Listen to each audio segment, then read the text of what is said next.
a contractor. I'll make a quick introduction. So Greg's been, well, I think he grew up with a tool belt. He came out of the womb with a tool belt on, but he's been around construction as long as anyone I've ever known. He knows homes. He knows custom quality.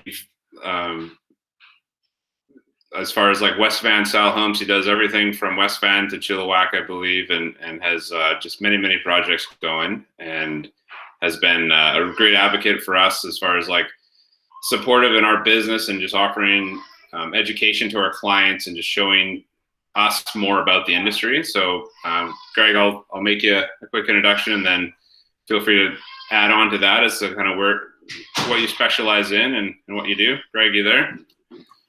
I am, yeah. There you go. So welcome. Yeah, Greg, thanks for joining us. Just wanted to give you the time to tell us a little bit about what your passions are in construction, and kind of where you can see you can add some value to these guys. Awesome. Yeah, thanks, Chris. Appreciate coming out. Yeah, so I'm fourth generation as a home builder. So I have literally grown up in the industry, and then now working a little bit more on the business side of the industry with our company. But one of the things that I'm passionate about is working with clients, and then also with people who see our clients or potential clients at different stages, and realtors is definitely one of them. I joked with Chris before that the only other job I'd want to have if I wasn't doing what I'm doing is being a realtor. So I definitely like to be involved and see your guys' side. It's always, the grass is always greener.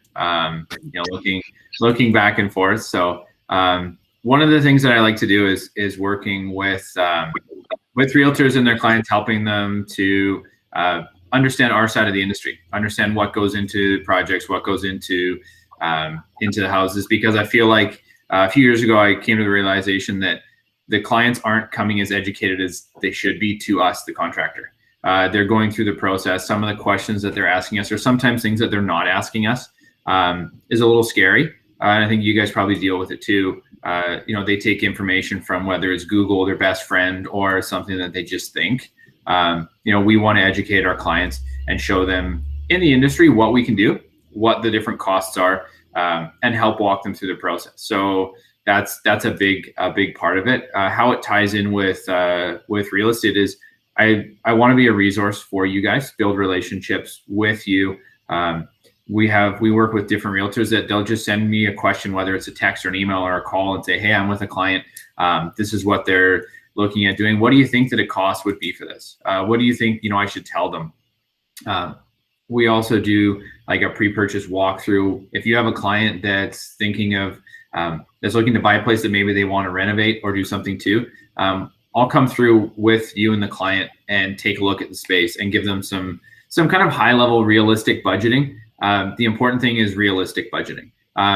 We get a lot of ones where someone's like, oh, my agent said this is like $100,000 project, no big deal. And it's like, we're looking at $400,000, $500,000, $600,000. The goal is to set you guys up as, the expert, saying, hey, let me bring in somebody else that's in my network. We don't charge for it. Honestly, it's building a relationship with you guys to help build some value. So anything related to questions for construction or houses that are built, what's going on now. We work with different designers throughout the Lower Mainland, architects as well. So we have a pretty wide network.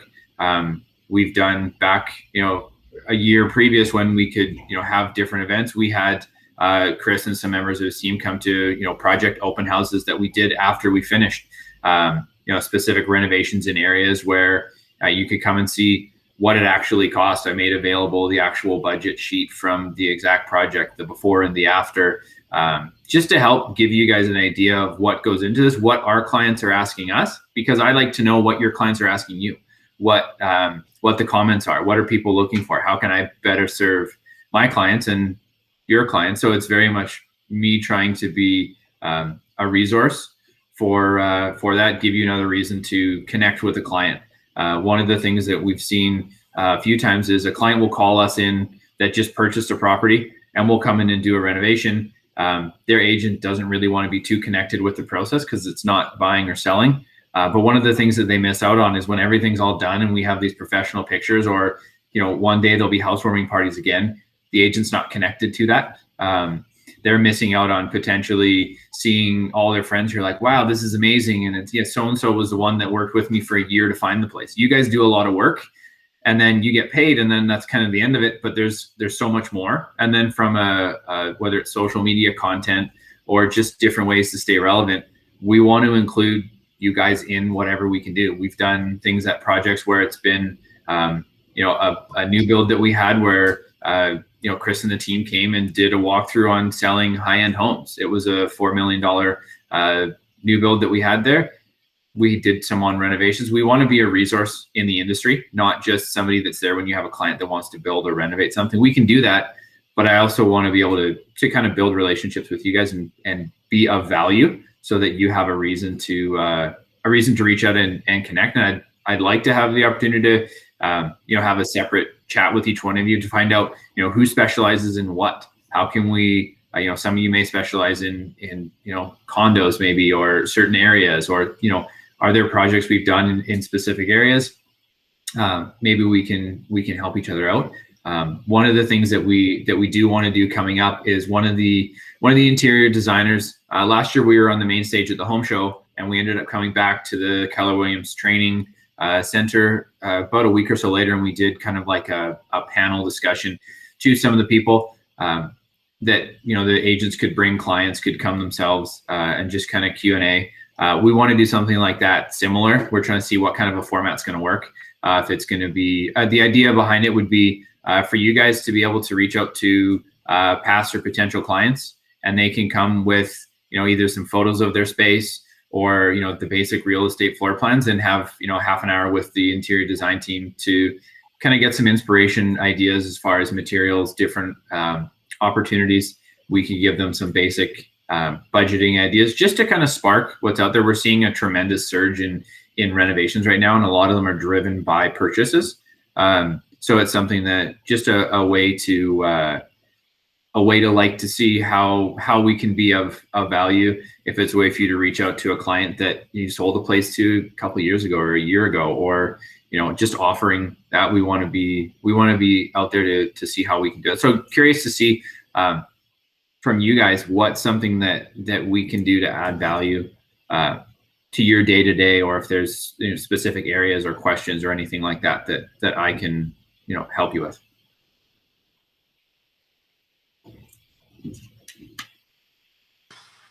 Hey, Greg. Sorry, we got a couple questions in the chat here. So Debbie's asking if you do JVs with a seller that doesn't have the money to do I'm thinking the reno themselves. That's something we could certainly talk to them about and see what exactly they wanted to do. So maybe we can have a separate conversation with that and see what their goals are. But yeah, we've done custom building, spec building, a bunch of different things in between. So yeah, maybe we can connect specifically about that and see what the opportunities are. Sounds good. Yeah, guys, don't be shy. Any questions you got, feel free to throw them in the chat or unmute. Hi, Greg. It's Brent Raymond here. I'm a brand new realtor, and this coming week I'm going to be spending 4 days with 3 of my friends on a flip. We're doing some renovations. One of our buddies hurt his back, and he's calling in the cavalry. So I've got 4 days with a really skilled GC to just learn as much as I can. I haven't done too many showings. What are some of the most common questions or things that I should really know? Because I'm a beginner when it comes to home construction. What do I need to know? One of the big things I feel like is for you guys to be able to identify what goes into the different levels of quality of a home, of a renovation, different things like that, like understanding why certain materials are used, certain construction techniques. Because for you guys as the agents, sometimes it's too much just what's the pretty picture. Does it, 2 houses right beside each other? We've done it before where we've had a house that we built is right next to a house that someone else was built, and I know the build cost of the 2, and there's a very big difference, and it's understanding what's value and what's just the flashy materials, like what goes into it to make quality, because we can achieve the same look with 3 different materials that have 3 very distinct price points. And it's trying to understand exactly that, like why this, what are some of the standards that go into the project, so that can be marketed forward, because that's the important thing, is there's the quality and the cost of the quality.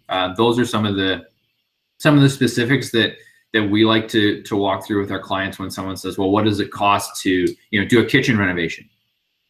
There's some basic costs, but then there's also, various levels. It's the same as going to a car dealership and saying, like, so what does a car cost? Well, there's entry level all the way up to the elite level. And what are the differences along the way? When you close the door on a Mercedes, or you close the door on a Honda, they make different sounds. There's different makeup, different weight, different things about it, little tiny differences like that. People are willing to pay when they know what it is. And that's something that we spend a lot of time educating our clients throughout the design process. I love spending time with clients to get to know what their vision is, what their goals are. That's really important. And then obviously when you put the budget in there to understand, okay, how can we make that vision come true that aligns with the budget and what we need to do? It's really understanding how to point that out when a client's walking through going like, okay, this is what this is made up of. Some materials look great now, but in a couple of years, they're going to deteriorate. And then, there's a lot of different things. There's so much more that goes into it. That's something that I'm really passionate about from the contracting side, that I want to be the resource for the agents, so that you guys can help expose that to the client, so people know what they're getting. They know what they're paying for, because it's something that we deal with on our side of the industry. I think being able to sit with, sorry guys, we are selling a dishwasher.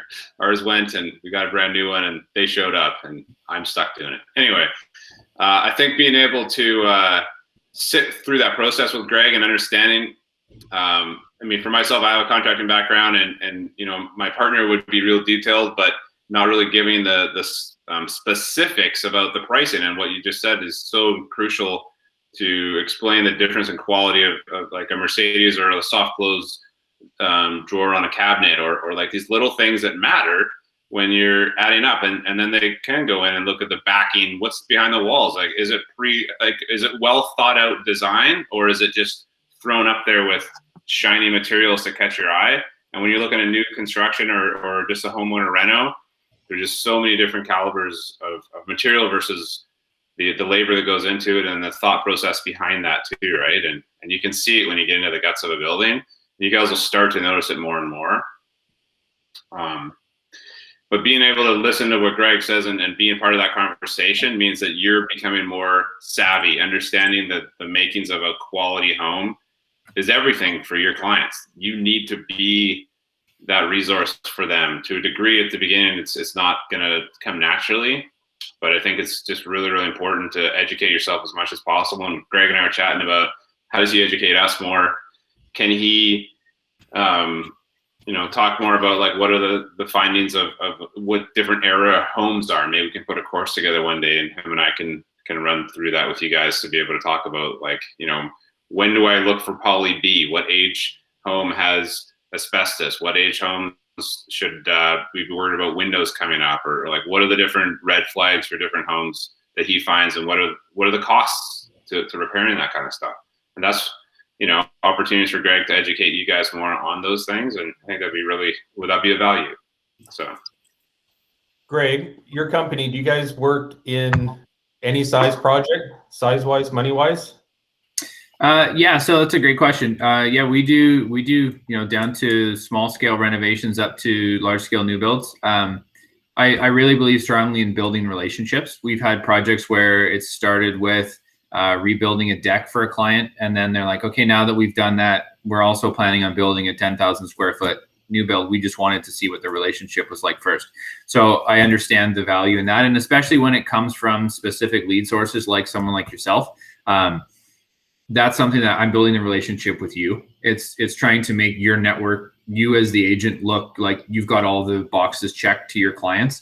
The better I make you look, the better you look to your clients, the more likely you're to get business. The chances of us doing more business in the future is good. I really believe in that, adding value, and that's why it's something as simple as you know, if it's a bathroom reno, or, you know, having one of our guys go over and change a door lock. We can do that, because I do want to build that relationship where, like I said, if it's questions, if it's doing things like that, how can I help you guys to, you know, if everybody is getting busier, we're all going to be busier. We're going to have a better team. That's where I want to fit in, to be your anything to do with the home construction wise. You know, send me the questions, or think of me. That's my goal. I think same as you guys want to be top of mind for people when it comes to real estate. I want to be able to expand your net, so that you can tell people, hey, if you have a question about that, send it to me, because you can send it to me. And then, you know, I'm the extension of that. And then what it turns out to be is then I can, you know, bring my extended network to you guys, of whether it's, you know, any number of different services. And, you know, another thing too is on the social media side, you know, building content and things like that. I had an agent that reached out to me last week that was like, I have a property that's mostly a tear down. He's like, but I want to have a creative way to market it with video. So I connected him with an architect that we know, who's really good at hand drawing. They're going to do a short video at standing in front of the site with a table and a piece of paper, and be like, hey, what do you visualize here as a new build? And like, why would you do this? And just kind of sketch it up, like 45 seconds, something creative. Is it going to sell the house? Maybe, but it's going to make the agent look like he's doing more than everybody else who's just blasting MLS with photos.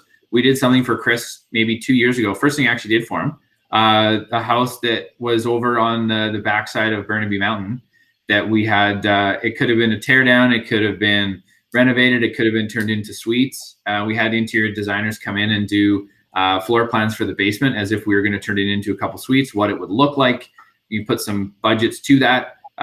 So that way it can go along with, you know, the listing, trying to give you guys some diversity, and some opportunities to show that you're doing more than just another agent who takes pictures, puts it on MLS, and, you know, hopes for the best.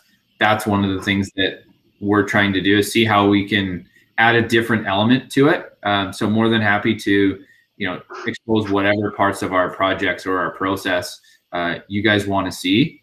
That's what I'm looking to work with.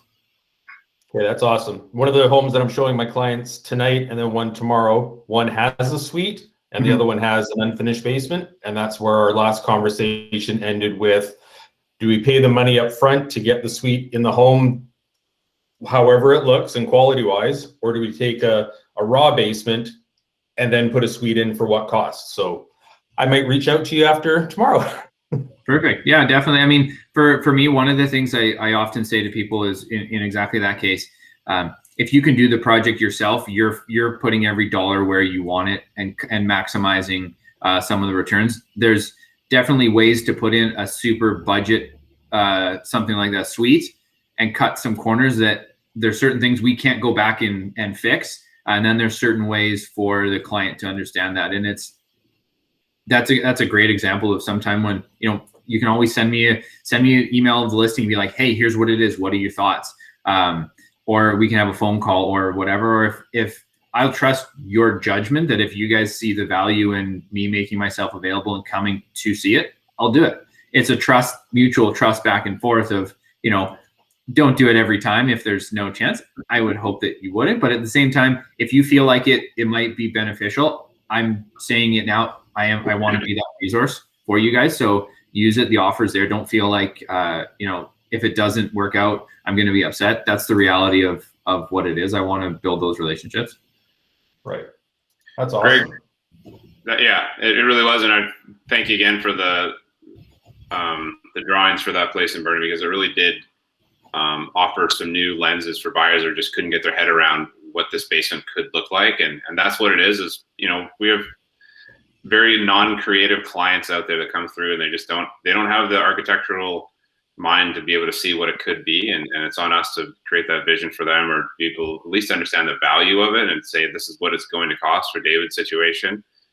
And so that's where Greg steps up as, like, he truly can be a concierge for you guys for anything construction related, development. Like if you understand his offer there, that like literally putting a door lock on, changing a closet door, if that's what you need, or you need that level of service for your clients, like he can do that. But if you look up, what's the address on your 217A property?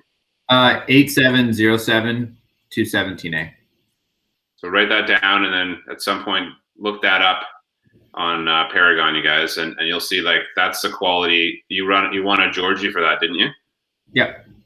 Yeah. So no big deal, but it's an incredible home, you guys, and that's just a beautiful example of the quality that Greg does. He did a lot of that by himself, like with his own hands, as well as his team and his construction crew. But they're all across the Lower Mainland, so you can have a West Van home built for you at top quality, and like it's one of the nicest homes. My wife still brings that freaking home up, Greg. So it's Hey, now that's building that vision board. That's the biggest thing, having that out there. But yeah, for one big thing, kind of touching on what you said, is we use the same trades. The same trades that built that house are working right now on a Yaletown bathroom reno right now.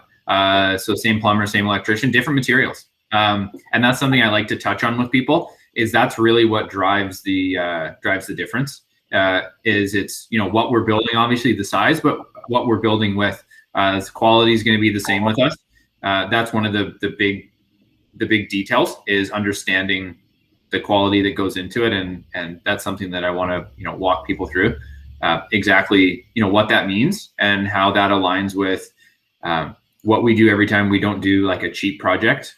There's not like, oh, can give me your cheap guys. Everything's going to be quality, and we educate our clients on why quality is the investment. I guess similar for you guys, there's 1% realty out there. There's like for sale by owner. What does everybody else bring to the table? We come with it. We work with our clients. One of the things that'd be nice to do is when we can have a chance to do some separate calls, I can screen share what our process looks like, how we communicate with clients.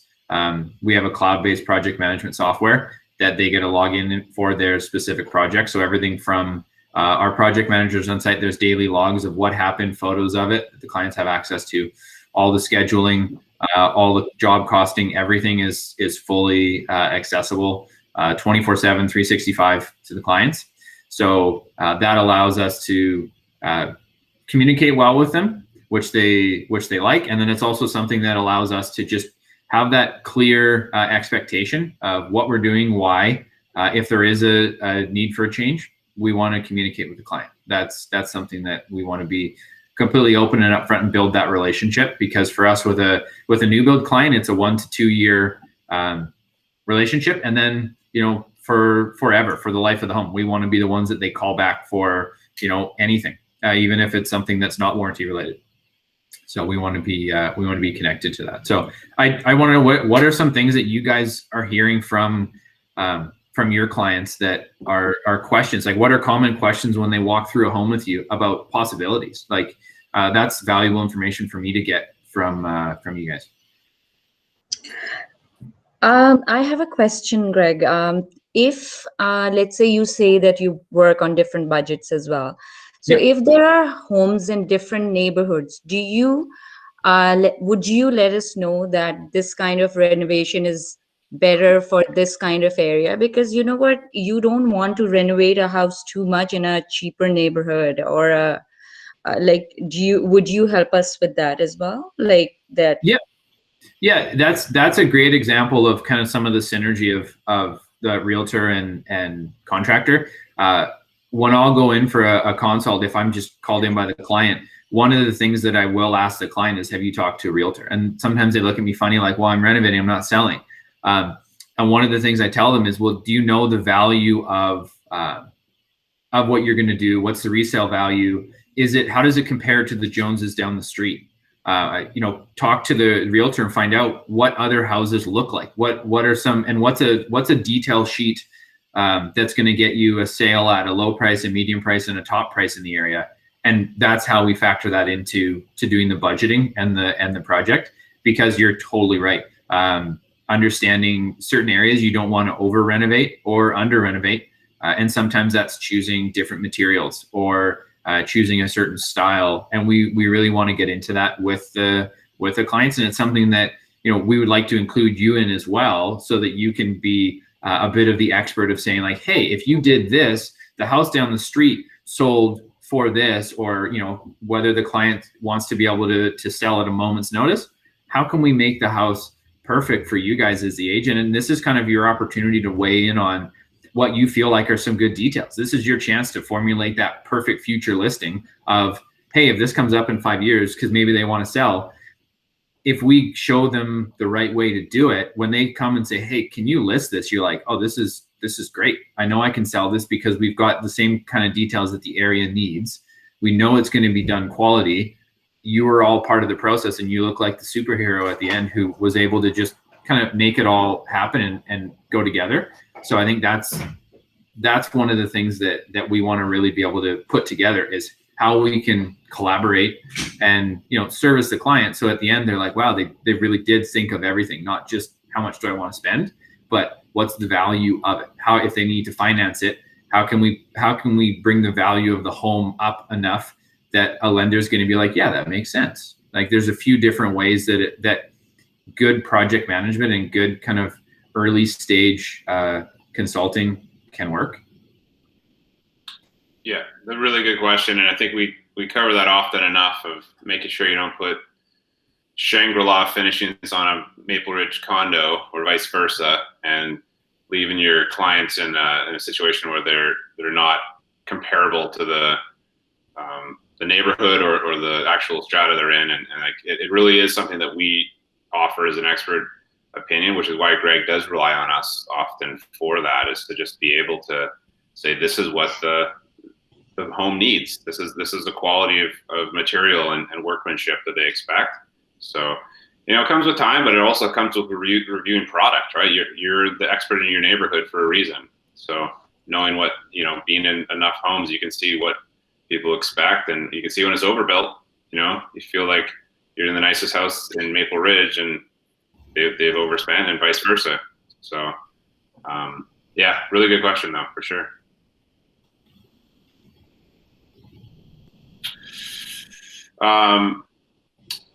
What else was I going to mention? So I think it would be really cool, Greg, you and I, some point, again, maybe in a little while, to go through some red flags, era type homes that we should be aware of, and like what the cool kind of fixes are. Like, for me, I always wanted to figure out how the best way to fix a BC box is, you know, because there's just so many of them, and like what are the ways you can, you know, open it up and get a beam in that ceiling, or like, people go into these old kind of 60s homes and it's like, well, I don't like the layout. Like, well, how do we fix that? And maybe some examples that you guys have done in projects like that, or whatever it is, but just finding solutions for our people. You walk into a home and say, okay, well, that's a $60,000 fix, and you get in the right neighborhood, or allows you to like solve problems for people. And now you have a solution. Greg can go in there and say, okay, you know, in 2 months, you can have this kitchen, or whatever that looks like to you guys, to be able to offer that solution. And that's a huge tool in your toolkit. Sorry for the terrible pun, but maybe it's perfect. It's just the reality of being able to offer people another person in your network. You know, maybe they need an insurance broker, maybe they need someone else, but like, this is where you become that concierge, and you know everyone that they need to know to make this transaction as smooth as possible.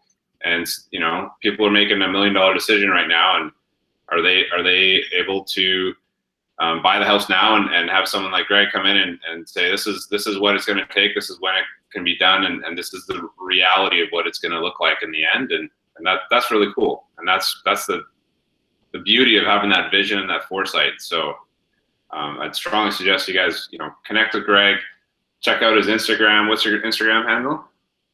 It's just at Grenor Homes. I put it into the chat. You did it?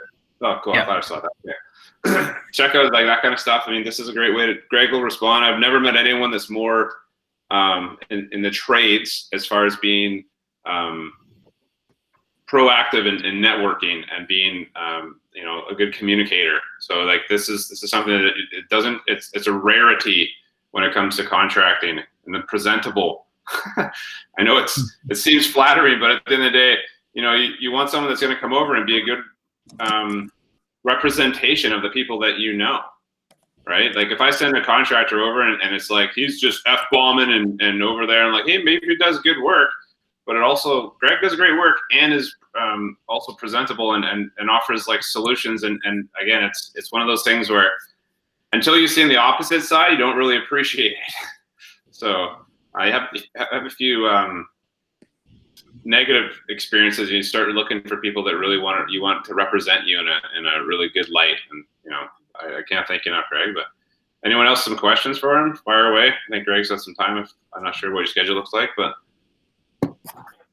yeah, I was just throwing a question into the chat. I know it's general. I know there's ranges. I know it's estimates, but for a full rebuild or for a full renovation or a kitchen reno, cost per square foot of a rebuild, I've heard $150 for basic. I've heard $200 on the luxury end, $300 in Vancouver, $1,000. Is there some sort of general range so that we sound a little bit intelligent when someone's asking us those questions? Yeah, so good question. Something we get asked a lot, the cost per square foot. The reality is with some of the building products, anything under 200 nowadays isn't really realistic with quality. And it really depends. That's where we really get into a lot of the specifics about the details that the client's looking for. So for instance, the 217A house that you guys were looking at, that's definitely in probably the 350 a square foot range. And then it's not so much area by area necessarily, other than City of Vancouver, because of some of the specific requirements, it starts to go up. But we try and stay value based when we talk to the client about the dollar per square foot, because the same house can be built. That 217A house, we could easily take $100 a square foot off if we needed to, just by virtue of there's a $150,000 automation system in the house. The exterior materials, that's stone and stucco, so that's probably 5 times more expensive than something that's like hardy board siding. So those are some of the things that are really good for you guys as the agents to understand when it comes to, for instance, all the material on the outside of that house, all the exterior trim is lightweight, so concrete over styrofoam. So there's no wood trim, there's nothing that can rot on the outside of the house. And then it's stucco and it's stone. So you can literally pressure wash the outside of that house. All the windows are aluminum outside, vinyl inside windows. So there's certain ones where, we can make some huge jumps up and down and understanding what the client's looking for as far as the value that goes into it, because some people want, a cheap solution. Some people want specific quality for what it is. So that way we can kind of give them a range of what to look for in the market. And that's the most important thing, is kind of when you say, oh, is it 200? Is it 250? Is it 275? Is it 3? There's for different ranges, different things come as part of that. That's a really important thing. As far as kitchen and bathroom renovations go, the reality is, and more than happy to share some budgets and before and after photos with you guys. But bathroom renovations, 20 to 25,000 for a bathroom. Kitchen renovations, kind of 50. We posted one on our Instagram in the stories. Was over in North Vancouver, just a single bedroom kitchen reno, 49,000 for the kitchen. I mean, we extended it, good quality materials, quality options, everything going into it, and now it's just under 50. And that's the reality of some people like, oh, well, can it be done for 20? Anything like that? No, not a complete project. And that's why I like to share the budgeting we do is line item by line item, so the clients can see all the little details that go into it. Because can you get cabinets for that? Yes, the cabinets for that job are $24,000. But there's a lot more that goes into the project other than just cabinets. There's a lot of different details that it works with. So we want to be able to detail that, and that's one of the things that I personally like sharing with people, is the before and after and what it costs, because for you, that's like tremendously valuable. So that you can show them, hey, if this is what you want, this is what it costs because of these factors.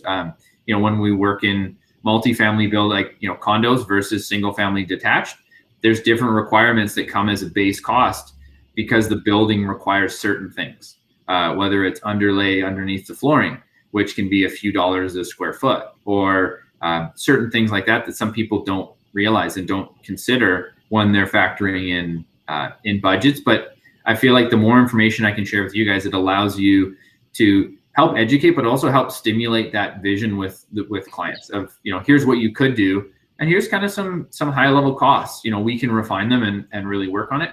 But the most powerful thing somebody can share with me is their budget and what they want to do.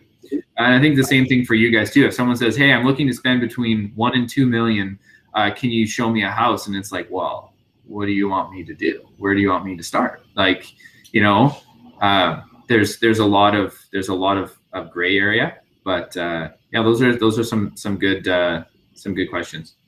So Greg, if we have clients that are looking to do, let's say, multiple renovations inside a home, you could help break it down into, let's say, stages. So you know what, move-in date is this, and the first thing you guys are going to look after is this area. Because of these reasons. Next summer, after you tucked away a couple bucks, we would then work on step 2 and then step 3, rather than DIYers doing it backwards and causing more problems. 100%. That's actually a really big thing that we're dealing a lot with is phasing renovation projects, because sometimes something, if you're doing it in 2 or 3 phases, sometimes you're covering something that's from phase 3 in phase 1, because it makes more financial sense to have it ready to go, whether it's, Chris touched on poly B or whether it's, plumbing or wiring or things like that. When we have the plumber there, if we take out certain things in phase 1, how can we make it ready to go for phase 2 or phase 3? But we've budgeted the whole project out in different sections so that they can see, okay, here's what it is, here's how we can do it. And we rely on our trades to help us make that a reality. So we would have the plumber come in and say, okay, how can we accomplish this? And he may say, you know what, in order for me to do this and this, we kind of have to get this ready, and give them that, entire project planning. And then we break it backwards, because every project that I go into now, there's a little bit of scope creep.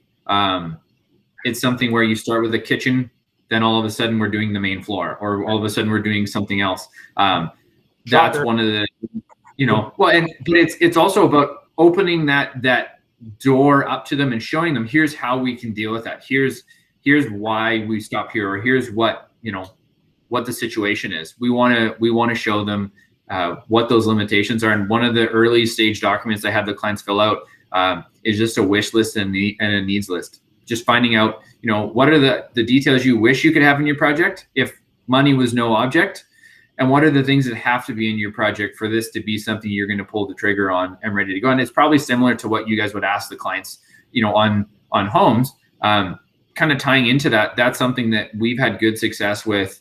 There was an agent a few years ago that we were working with him, where his clients were looking for a specific house that didn't really exist in that area, because certain areas were built with certain details. Like if that area was developed in the 90s, there's certain details of all those homes.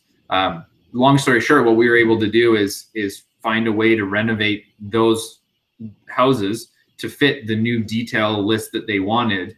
And then just kind of that got factored into, so it added another level for him of the house that he was trying to sell them on a house that didn't really exist. We were just trying to find the canvas to build it on, kind of thing. So really big on trying to scale things out and phase it out. That's a big part of what I like to work on.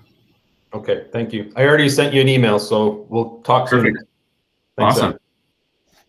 Worth your stop there, Greg. Here we go. Yeah. Maybe you guys saw, I just chucked that in there. There's a basic sheet, but I'm going to put an asterisk in. It's probably 5 years old.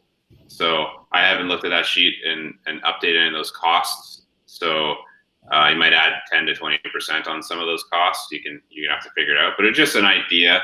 And obviously go to the experts like Greg to figure out what the true costs are. But this might at least make you sound smarter when you're looking for understanding of where projects can start, and little things like that. When you're walking through a home and you see, okay, it needs a new furnace. Okay, where's my kind of furnace cost for a high efficiency furnace, and whatever that looks like, right? So you guys can have that.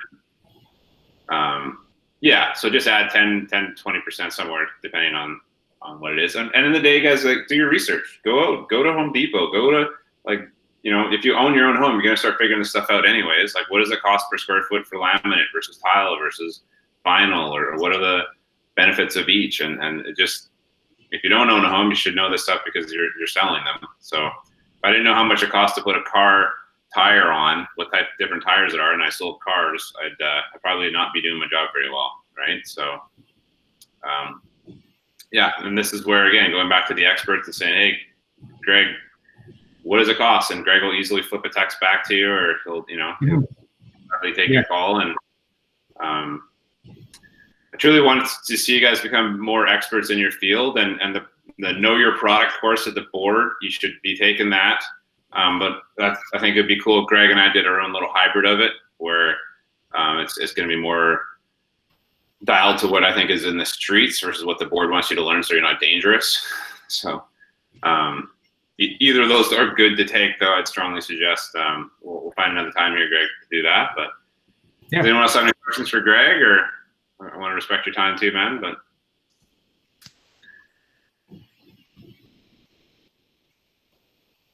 good start. Well, I think for us, what my biggest goal would be for everybody here is get Greg's contact info. You've got an opportunity there for a resource that is, like I said, he can help you out in any facet of anything building, answer the questions you guys are not comfortable asking, or answering, I should say, and just be a really good, valid resource. And he's in the streets, he's doing it every day, just like you guys in your job. And the cool part is I think we really do have that symbiotic relationship where he's able to understand what we go through, which is neat. I think there's a lot of contractors that don't really see that side of our business. And as far as like networking and being able to offer your clients whether it's if you're putting an offer on a place, giving an idea of what the cost will be, if you've got a place locked up and you want to know what the renovations are actually going to look like, he said he'd gladly grow his design crew and they'd sit down with you guys. And maybe you want to talk a little bit about that real quick, Greg?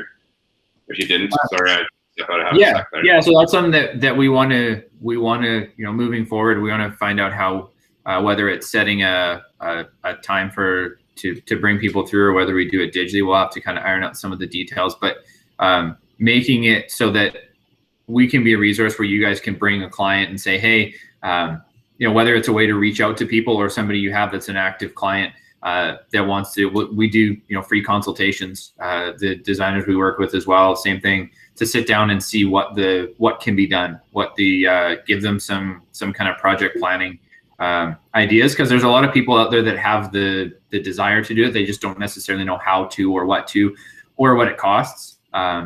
And then that's where, I would love to share with you guys kind of on a one-to-one level, what some projects that you feel like you come across, and I can show you some of the ones that we've done, and I'll give you the actual budget of what they paid down to the penny, and show you what the costs are that goes into it, so you get that better understanding of exactly what it is. So when Brenton was asking the question about some of the different things, understanding, okay, this specific project costs this much because of these details here, and that's going to allow you to, when you're going and selling it, you're able to point out those details because you know how much it costs me, the contractor, to put it in for the client. So when those aren't there, it's how are you adding value? How are you devaluing different things? That's what I really think is important, because it's something that I find myself talking to the clients about, is like the really specific parts of, why does my project cost this over this? Like, we want to be as detailed as we can, so that when the time comes, if the client says, hey, can we lower our budget, we can look at specifics. We're not trying to just take off large chunks of money without having any actual details to it. When we do project planning, the different levels of design, there's floor plans, there's elevation, there's 3D renderings that go into it. Everything is planned out before we've even started construction, because then I can do a better job when we hit construction we create our schedule for the job usually a month before we've started the project, and I can show you when you're going to start, when you're going to finish. Of course, the larger the project, there can be a little bit of variance, and that's something that we would expose to the client. But we have projects right now, some renovation projects, where they're going to be a 2-month project. They know when our first walkthrough is pre-construction and when our deficiency walkthrough is with the client, because it's all on their schedule. We share it with the client. All of our trades, it's shared with them. Everything's transparent. And we've had really good success with that because that's what people are looking for. They're tech savvy now to some degree. And this is all available through, it's on an app, it's through our website, or it's completely cloud-based. So they can access it at 2 a.m. instead of just calling me. And the most important thing is sometimes we have a day on the schedule where there is nothing happening. Nobody is supposed to be there. Normally I get a phone call from the client. Why is nobody there? Because that's the day when, they feel like they need to check in, and it's like, why? No, the project's behind. And it's like, well, if you know from 3 weeks previous that there's going to be nobody there on Friday because we're waiting for something. And if it's known and everything else is great, the client's like, oh, okay, well, it's not supposed to happen. That's cool. No big deal. So it's sharing that information. Something as simple as that makes a huge difference. And that's how we've won the service awards that we have over the past 5 years, is just with communicating with our clients, showing them what it is, why we do what we do. We're not everybody's solution. There's guys that can do it cheaper than us all day long. But I don't think there's anybody that does it better and with better client care than we do. And that's one of the reasons why we tie in really well with people that are concerned about the client care, like someone like a real estate agent who you're building relationships that it'd be great if you sell 5 houses for that person over their lifetime, or their friends, or you're looking to build that. We're not a transaction company where it's like, great, we did 50 projects this year, but I'm not going to get a referral from a single one. We get a lot of the business that we get comes in from interior designers that they'll bring their clients to us.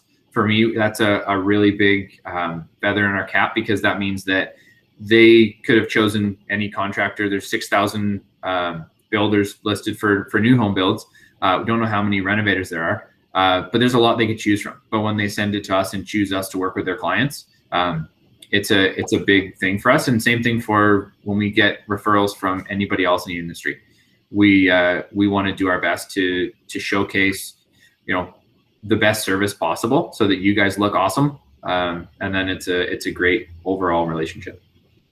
So great. You touched on consultations for a second. So let's be real hypothetical. Let's say the home that I'm showing my buyers this afternoon with the unfinished basement is enough to get their attention. Yeah. Offer probably on Tuesday at dinner time. And let's say they get it. Somewhere in today's conversation, I can say, hey, I'm working with somebody that's trusted in our industry. How does a consultation, let's say they wind up offering, winning, and they move in 2 months, and then they follow up with me, say, okay, where's this person for the consultation to get the ideas going? Yep. What's involved for a consultation? So yeah, we would just, what you can do is if you send me the plan, the details, I can look at it and either give you some higher level budgeting kind of within a short period of time. When it comes time for something like a consult, one of the things that we're doing a lot now is, before the person actually purchases it, in the next time when maybe there's 2 or 3 months, that's a good time to, if we can get access. So that's something you guys would have to work in with the other agent and the seller.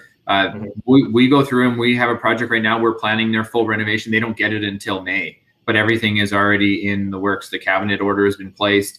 All the details are there. We went in on inspection day.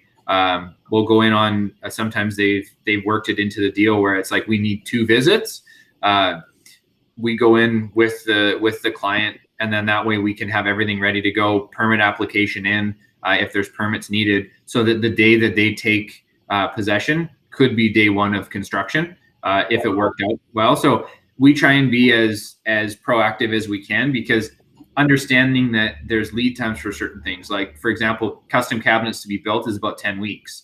So if we come in, 3 or 4 months before, when like, this is the house, this is what you want to do, we get it all ready, so that sometimes the clients are like, if it's depending on the size of the project, we can do it so they don't have to move into the house to be renovated, or maybe they don't move into that part of the house, or whatever it is. There's a few different ways that we can do it. This specific client, we're redoing all the floors throughout the whole house and renovating, part of the upstairs.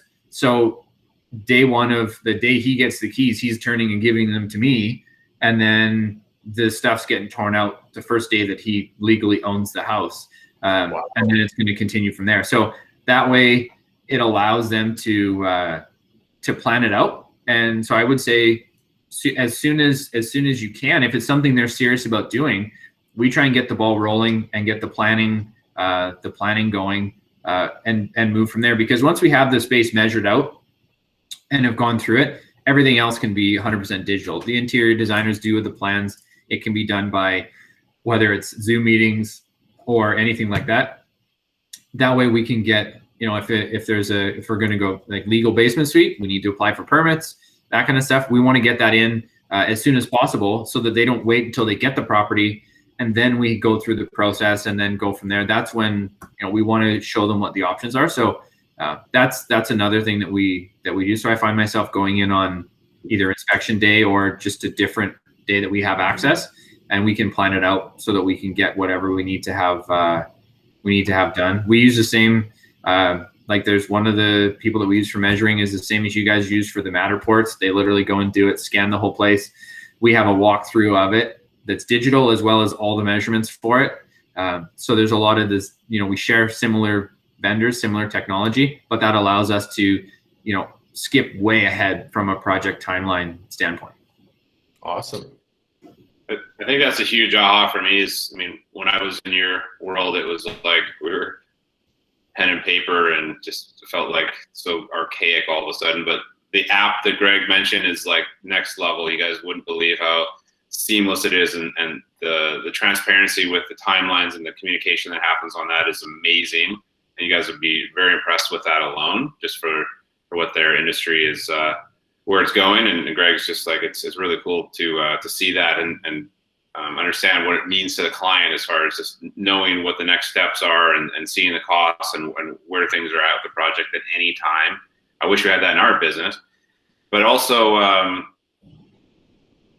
what he said about like having the design team come in and get everyone set up. And, you know, there's nothing worse than having a contractor that comes in and rips your whole kitchen out, and then they start taking measurements for counters and cabinets, you know, and then you got like that build time. So then you have like these projects that are super extended and then they're, you know, they're not there all week and they're just like, you have this incredible amount of frustration, and that happens all the time. That actually probably happens more than it doesn't happen, to be honest, which is the sad part.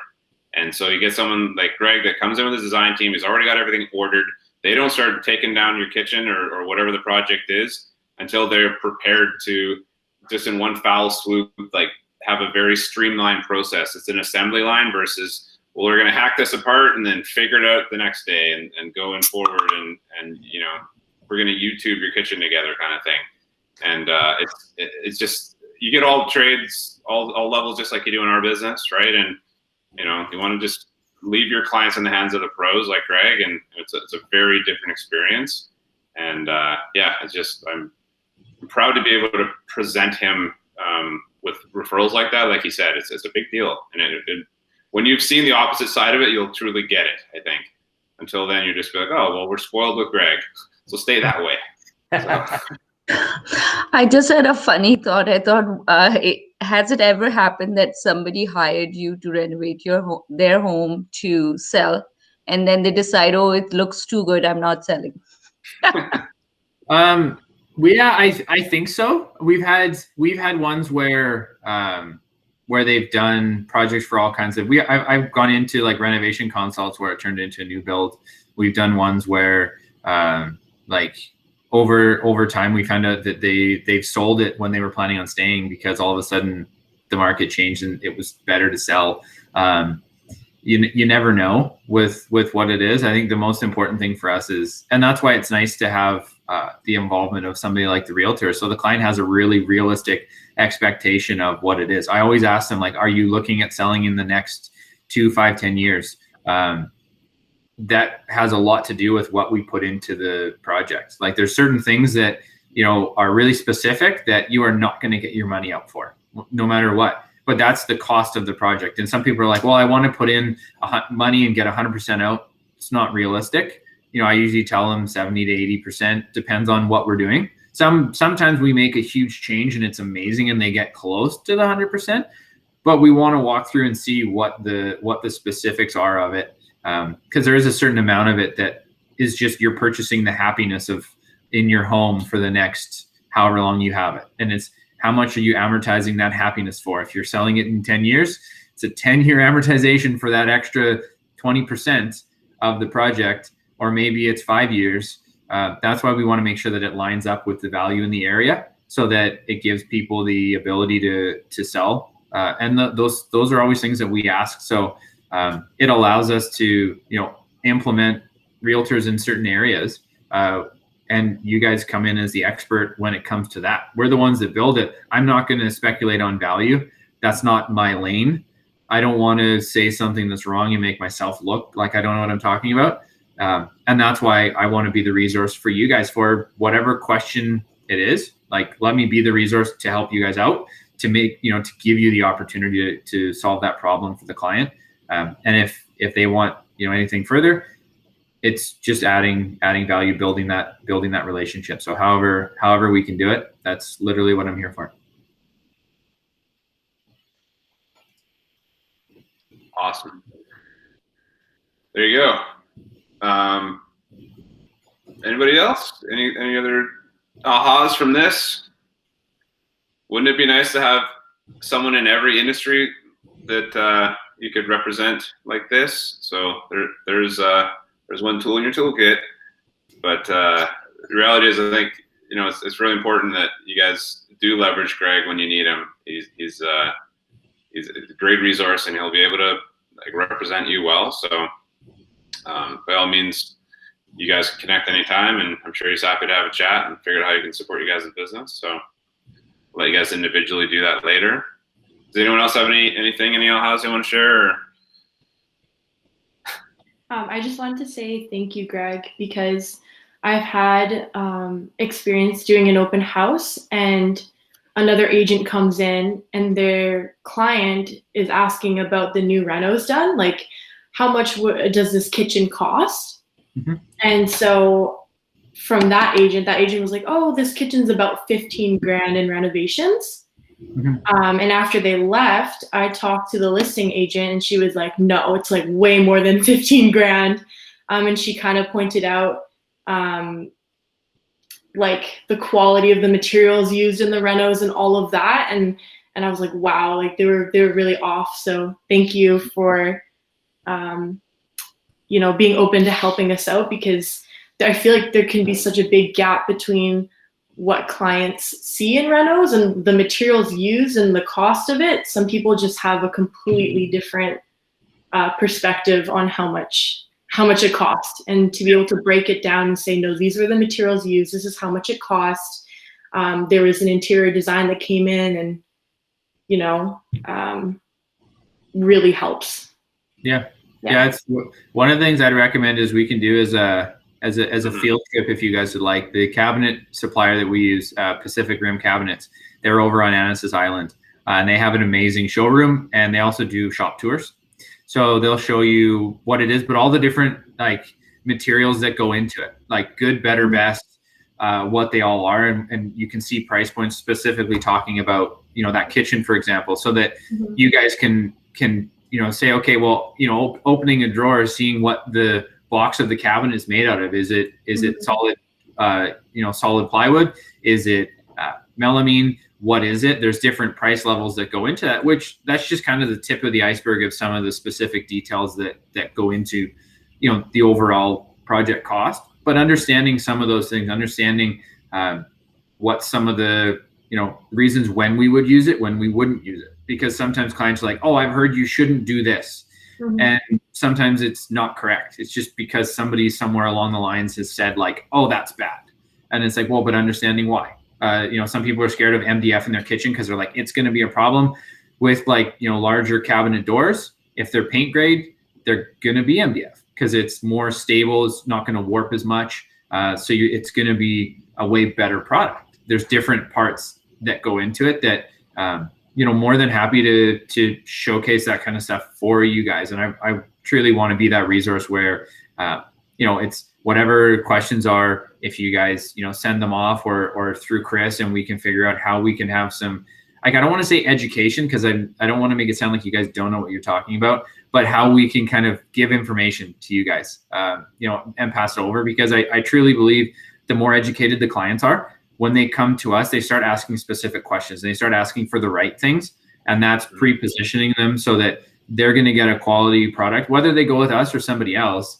That's, I feel like, the barrier that we're missing is the more correct information they're getting, whether it's from me, whether it's from you or anybody else, that starts to kind of set the stage for them to make good decisions. And then they're not looking at it. I use a menu as an analogy. I like it better when the clients are looking at the left side of the menu, which is the details, than the right side. If they just come in, they're looking strictly price, we're talking a whole different setup, a whole different ballgame. When they're really concerned what's on the left, what it costs, but they're more concerned about the details, that's up to me to show them the value, to show them why we do this, why we don't do that, what the different options are. That's a really big, important part, because it really is. You guys are dealing with an asset that, in the Lower Mainland's an appreciating asset by a lot. And it's, you're to a degree their financial advisor when it comes to this kind of stuff. So, somebody asked earlier in the chat about whether they're doing it for investment property or to stay. Quality is still important, even if it's an investment property. If you've got a renter coming in and that material is going to deteriorate and you're going to replace it 2 or 3 times in the next 5 years, all of a sudden that first one that was cheap doesn't seem so cheap anymore. That like understanding those specifics, that's what we want to be able to cover. So that way when you guys have those questions coming out, you're giving them the right information, and it's something that lines up with what I'm going to say when we get involved in the situation. So it's not like, well, somebody's wrong in this equation because they said that and you said that. That's always an awkward thing where it's like, okay, I don't want to throw anybody under the bus, but they're completely wrong. So it's politely positioning the conversation so that everybody, at the end of the day, it's a happy ending, and it's something that people are like, wow, it just worked out. We got what we wanted. I can't put my finger on it who exactly did it, but it came from, usually it starts with you guys because you're their first point of contact, and it kind of goes from there. So you end up being the one that kind of facilitated a large portion of their plans.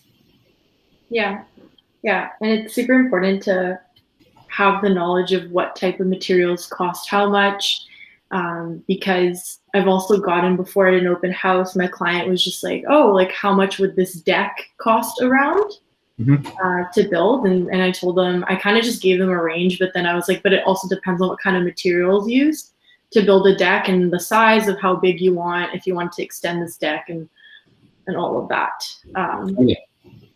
So that'd be good to reach out to you to get specifics to better educate my clients. So, yeah, absolutely. Yeah, please by all means reach out. I'd love to connect with all of you guys and see what specifically are some of the areas that you guys specialize in, or areas that you have questions in, and just kind of open up the lines of communication so that I can understand how I can better help, and we want to do a lot more of this stuff going forward, of being a resource, because I feel like it values everybody's offering. It does.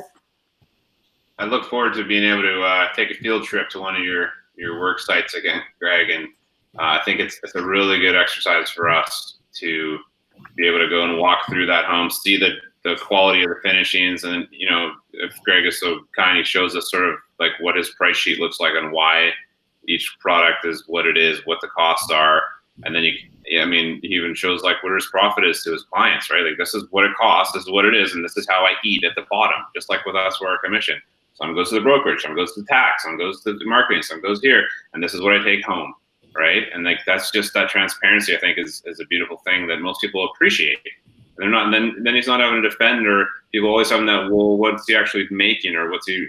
But it's like, if you want this type of product, this is the material cost for that.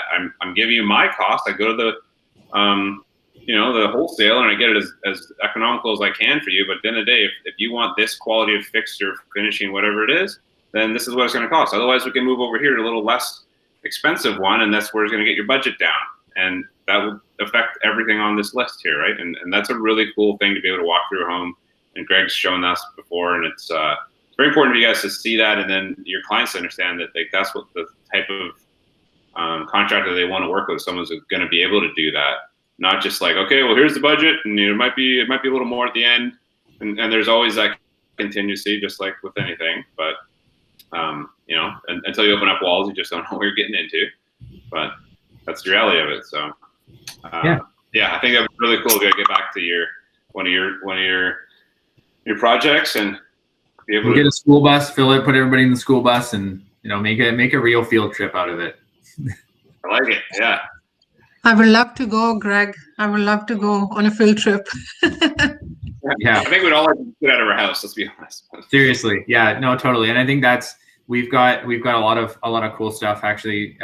So a couple new builds in the planning stages actually in Coquitlam coming up. And then a bunch of different projects kind of all over that we'll have to see. And I'd also like to hear from you guys what you would like us to showcase better, whether it's through our social media or whether it's through videos, that kind of stuff. Like, what's of interest to you guys? Like 100% catered content. We can do whatever. I just want to be relevant, be valuable. So I think that's something. And from a social media standpoint too, if you guys want us to help you with, if you want to do a walkthrough of something or a supplier or a process or whatever, more than happy to collaborate with you guys on anything. So like, let's all work together because it's for everybody's, betterment. How can we do it? Literally, how can I help? That's pretty much what I'm asking you guys.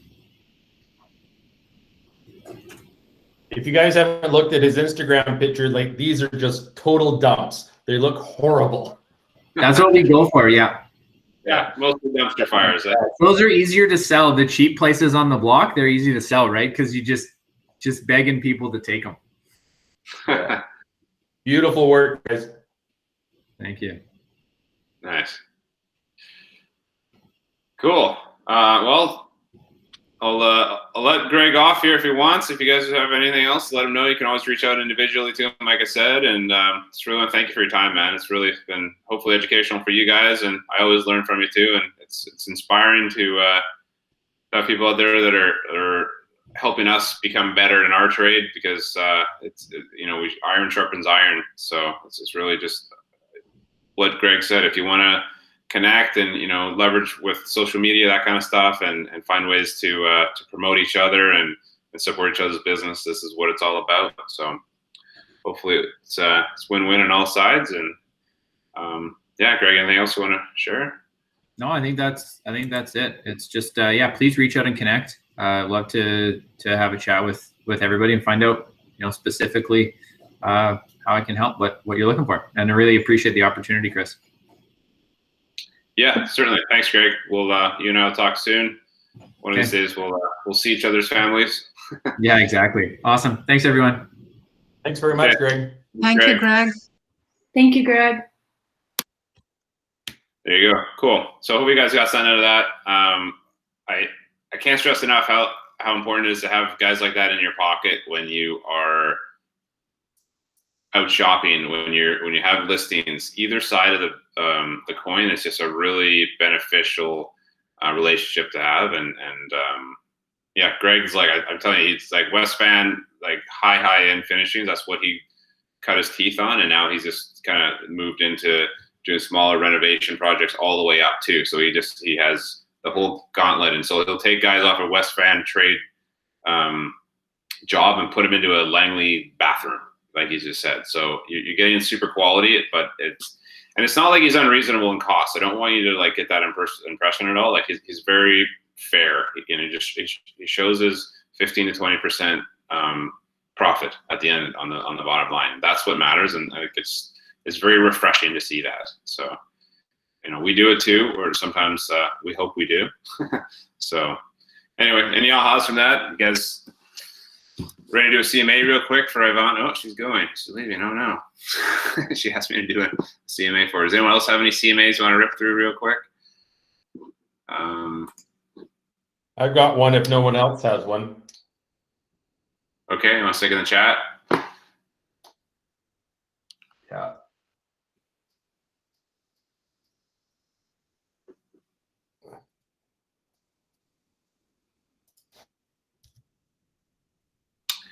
R254 5585.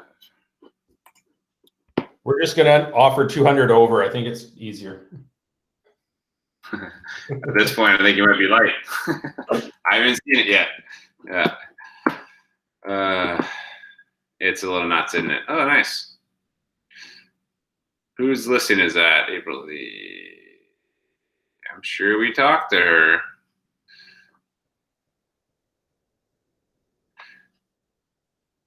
She's following our footsteps, but they don't have the view, huh? You share your screen? I will, sure. Well, hold on. Share your screen, David. Well, last time I tried, it's not because I'm using Safari. Actually, hold on. Give me a minute. See if you can. If you can, I'll do it. But I'm hoping you will. Just to. I won't yet. Hold on. I'm just gonna keep looking.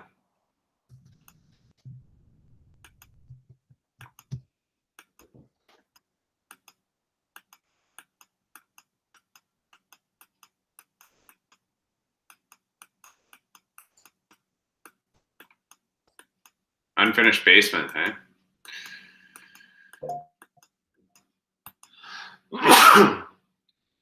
Excuse me.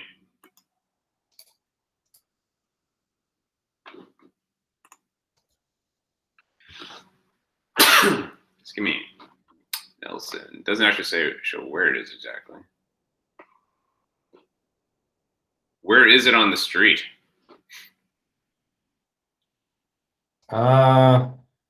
Yeah. Looks like it's probably on the low end. Like, I think it's as soon as you pull around the corner. it's on the left. Yes. Yeah, just down. Okay. Yeah. So I'm gonna walk there for the show. It's that close to me.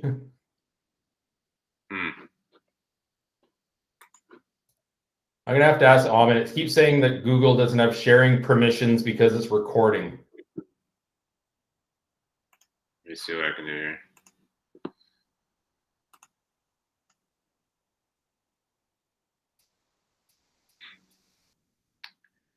It doesn't like your Mac. Well, I got two monitors too. Oh, is that me? Oh no, that's you. That's me. Yeah. I don't know. I have the same 2 monitors going, but sometimes it just. Actually, you know what? I'm using a Mac. I don't know what we're talking about. So. Yeah, you got the bug. You got the computer COVID. I'll send it to Ahmed. Maybe you can figure it out. It's all good. We'll get going on it. So it's only a 3-bed. $199. All right. Help me out here. Well, you guys know what we're looking for. Active solds, Solar Valley. I'll move it along. What price point range should I put in?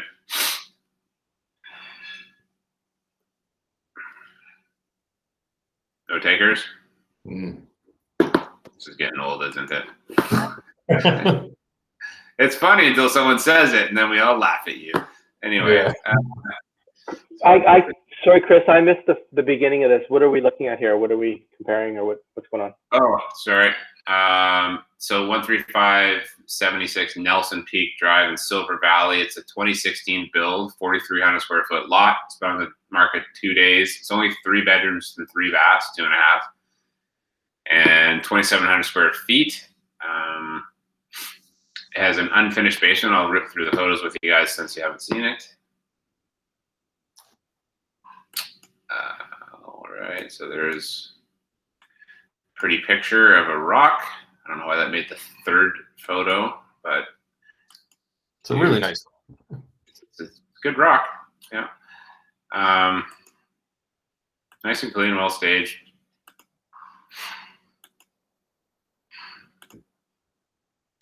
Chris, the house that you sold a few weeks back was deeper into Nelson at the top of the hill, right? Nelson Court with that view, and I'm telling you that view is $100,000 view easy. Yeah. So that was 1,415. So plus a finished basement, so there's probably 40 there. Extra bedroom downstairs, so it didn't really matter. It was finished, but it didn't have a suite. Is that right?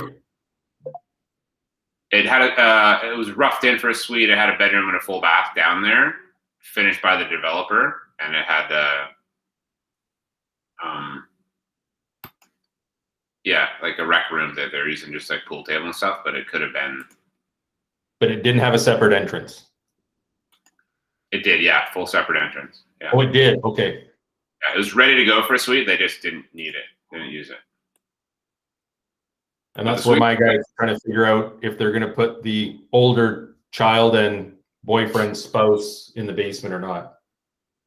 So just trying to figure out if there's any, like, so it looks like the suite's got some windows that are the downstairs, like they're above ground at least. Like ours is kind of cave-ish. It was quite like you're looking up to light, versus this is like, you know, you're getting a backyard that's. But that means you're not. Does that look like they have carpet down there to you? Yeah. Why? That's a really good question. Because the drywall's not even taped. Like, they must have had a deal on carpet or something. Yeah, they just had an extra roll from the builder or something. Who knows? But weird. But so backyard's just forest, which is nice, green space. So there's a bonus there. I'll give you a little extra cheddar for that. But you're not getting the view. But it is a nice, quiet, private space. And then your deck walking down into a bear hibernation area. So I'm sure they get lots of wildlife. So it looks nice. Not sure about that carpet. You're going to see it this weekend? At 4:30 tonight. Okay. Offer is Monday at 6 o'clock. So we're just going to bring a wheelbarrow full of money today, I think. Yeah, for sure. Gold bullion. Yep. I'd say bully offer, but I'm afraid Carol's here and she'll give me shit. She's not, and there's no reason you can't.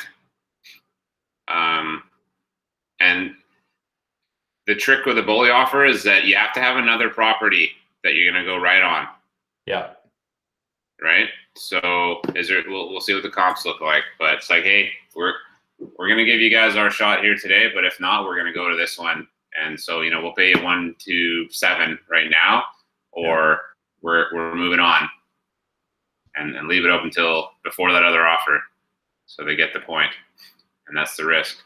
And then obviously you're probably coming back to the table, but they don't need to know that. And I didn't know it was being recorded. Shit. Okay. Well, you guys now know. Edit. Yeah. No bully.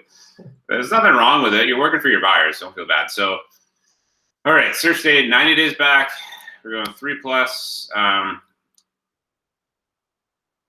There's not 2 kitchens at the moment, but you do want to kind of compare to other ones that are. I think we want more age. This is built in 2016, so minimum of 1-year-old, maximum of, what do we think? 10 or 12? Yeah, I just like, as long as they're not under warranty anymore, I think that's kind of part of it. Let's go 15 just to see what happens there. 36. Yeah, let's go 12. I want to curve some down, but I do want to keep a lot of suites in there. So lot size is where we're going to really get it. So maximum is 4,300 square foot lot. So 4,400. So what do you think for lot size? Me or everyone? This is open forum. Throw it out there. Probably to 5,000. I was going to say 6. I was going to say 6, but let's go 5,500. 55, yes. How about that? Well, I guess down to 16. Now we're getting there. I don't think you have anything too much smaller. You could carve it off a bit, but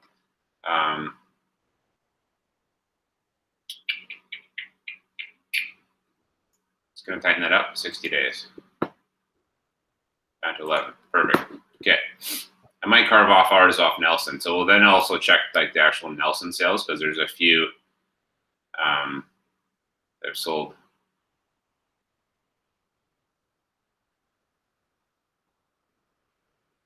No, we're still there. Okay.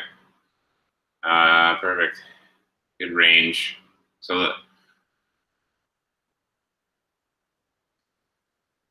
Nelson Court. Jeez, that's a. I think that's a duplex. right, so 232nd down, 230A active. So quite a bit older, quite a bit smaller. I didn't put a square footage on the house just because most of them are. But that's a row house too. Yeah. This is attached, right? So it says single family, but it's definitely not row house. Row house without strata, right? Yeah. So we're not using that. So this is also duplex, half duplex. So I'm not using that. So we got 127B.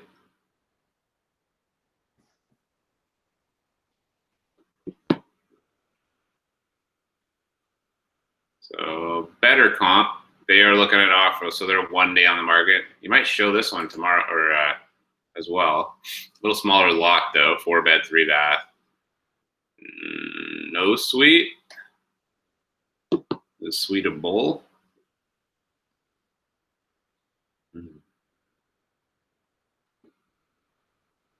Synthetic turf. It mentions nothing about downstairs. But outside's worth 25 grand, really? Synthetic turf is expensive, so nice curb appeal, nice flat driveway. Looks like you're in a fishbowl if you look out back, though. Hey, like your backyard is not private whatsoever. So, whereas I think the one that we're seeing with the green space is it's got value for them. Oh yeah, for sure. And like most people don't like that. Like look at 1, 2, 3, 4, 5, 6, 7 homes can potentially see on your deck here or in your backyard. Naked. Yeah. Well, it is your property. Just saying, but so very well finished inside. I actually like that. It's clean. It looks virtually staged, actually. Mm-hmm. I think. Sure looks virtually staged. Anyway.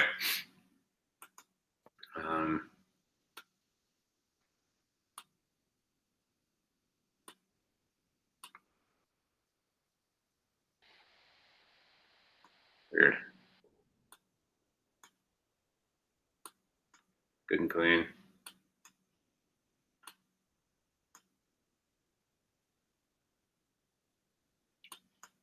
It's very show homey. Yeah, yeah. And think of this. This looks real. Everything else looks staged, virtually. Just trying to pick that up. Oh, cool backyard. Anyway, maybe you got enough privacy to pull some stuff down there. It is nice, but you're not overly private.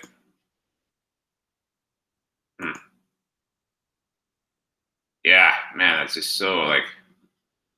And so now they got this turf, so you can't even plant trees here. Mm-hmm. It's clean and tidy, but it's sterile too. Yeah. So I mean, it really is just a comp in the sense that like you're 50 grand light there, got an extra bedroom. It is newer, a couple years, a little bit larger.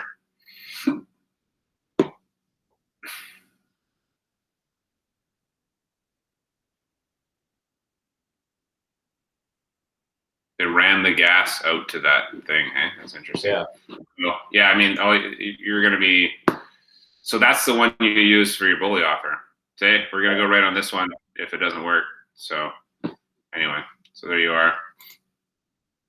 What's the definition of a bully offer these days? Are we talking slightly over full list, subject free, or what does that mean? Well, this is where David's got to kind of educate his buyers is what it's probably going to sell for, seeing how much activity there is. And part of the other piece, Brent, is in the direction of offers. I can't remember what it was. They're showing it Friday, Saturday, Sunday, and receiving offers on Tuesday. And last fall, it actually worked for me with a townhouse buyer saying we went in there and I had a letter in my hand and an actual offer on the home, assuming that she gave me the nod, which she did. And I'm like, I know you guys are looking at offers on whatever the date was for them. we're at the end of our rope. We need to find a place. They've lost out on so many things that my clients have written a letter, and I've got an offer for you in a sealed envelope with respect to, I know that you're not looking at them till Tuesday, but it's open till tonight, till 10 o'clock if you're interested in looking at it. And it worked. So. Mm-hmm.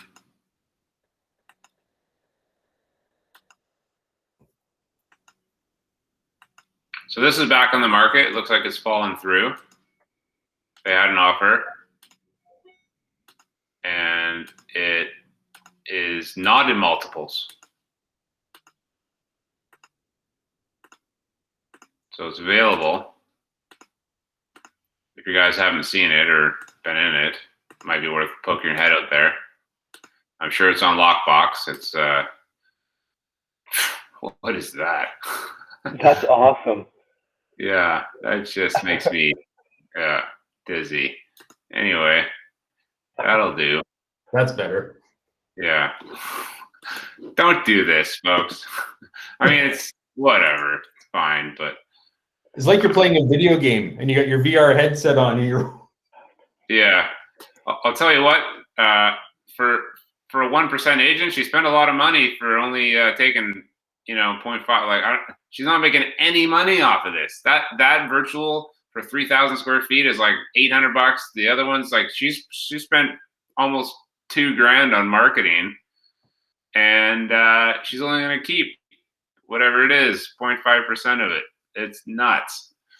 Nice business plan. Anyway, but she'll go buy one of our listings and get paid at least, so that's nice. Yeah, David, I don't know. I mean, I don't know what your thoughts on this one. It's only a block away. It's on the other side of that green space, basically, and you're not in multiples, man. I'd just go and write a price and offer tonight. It's bigger. It's an unfinished basement. Just an idea. So you read the realtor marks. The property is available, had multiples, didn't get the price the sellers need. So now, I mean, you give them full price, and that's what you guys are probably going to go well over to get the other one. Just an idea. Yeah. If you haven't been in it yet, I'd get them in there ASAP. It's on Lockbox. I promise you that. So question, days on market, but it fell through. It hasn't been relisted, has it? No. She listed at 115, hoping to get multiples, but they look at this. She struggled all last fall.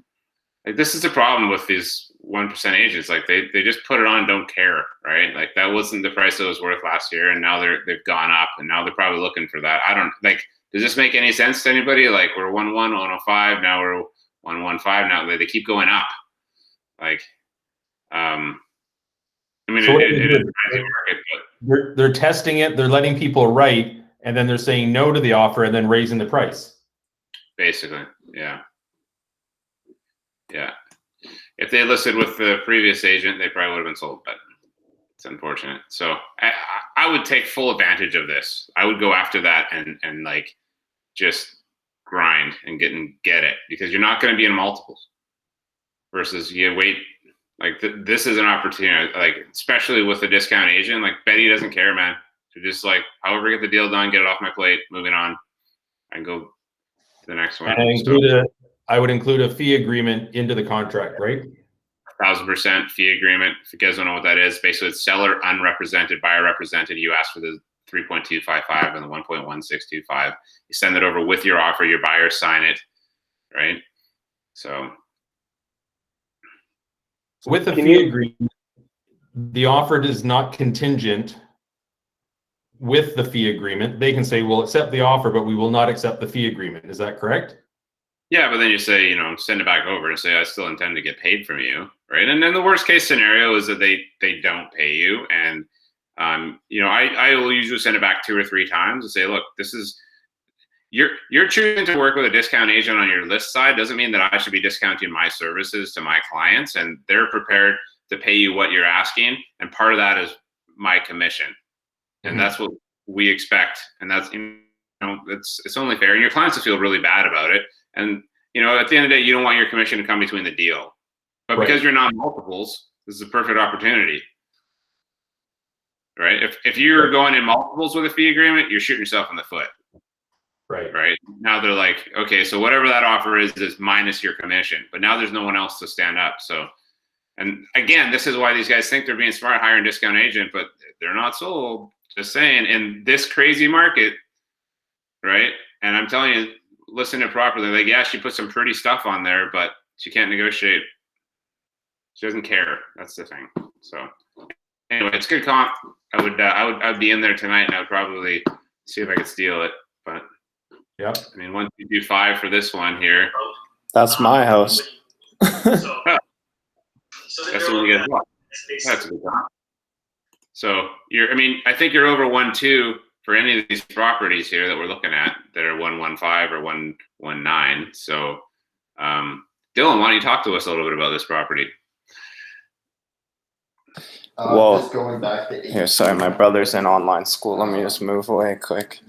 It was my parents lost out on so many places because of this market, and then we found this one the day it came on with no presentation. So we got in the day it came up, and there were still 2 other offers, but it has a basement, which my grandma's in. It's not a suite. Like, we're gonna reno a kitchen in pretty quick here. But it's pretty clean, like 2013. I negotiated that dining table set in too. Oh, nice. Good job, man. But you'll see the. Yeah, mine's the pink one actually. That's you. Beautiful. Yeah, we painted it. It's like highlighter pink in person. It was a headache. I guess it looks bright. Yeah, that's funny. You're so metro, Dylan. Nice. And like the view from the master's suite, the people behind us are like down a level, so you can see out, which is nice. You and your brother got a trampoline to play on? Your folks at the hot tub? We got the hot tub. Tramp went. Cool, man. Yeah. Well, it looks like a really nice home. So just for... It's a little out of the ways from where David's Nelson was, like more east, I guess. But yeah, we're up here. And yeah. You guys are over off of Larch there. So, I mean, it's not far long. I mean, you guys, the same era. Do you guys have a view, Silver Valley, Lower Mainland? Yeah. See any view. Yeah. You can see it from the deck, but from like the upstairs rooms, you can see all the way out to like SFU, Burnaby, all that. Right. Yeah, there's no showcasing of it anyway. So okay. Yeah. She gone. Yeah, the realtor is a funny guy. All right, I don't know. I mean, I've heard of him, but I don't know him. Huh. Okay, well, that's a good comp. So there you go, David. I mean,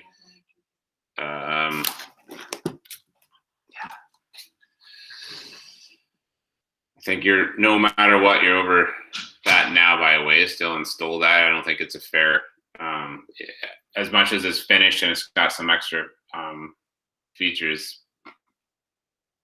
Yeah, we got lucky. Yeah, for sure. I think you guys stole that. So this is probably where they probably should have sold for, hey? Yeah. Closer to 1.3. This one's across the street from our house. Oh, is it? Okay. Yeah. Good.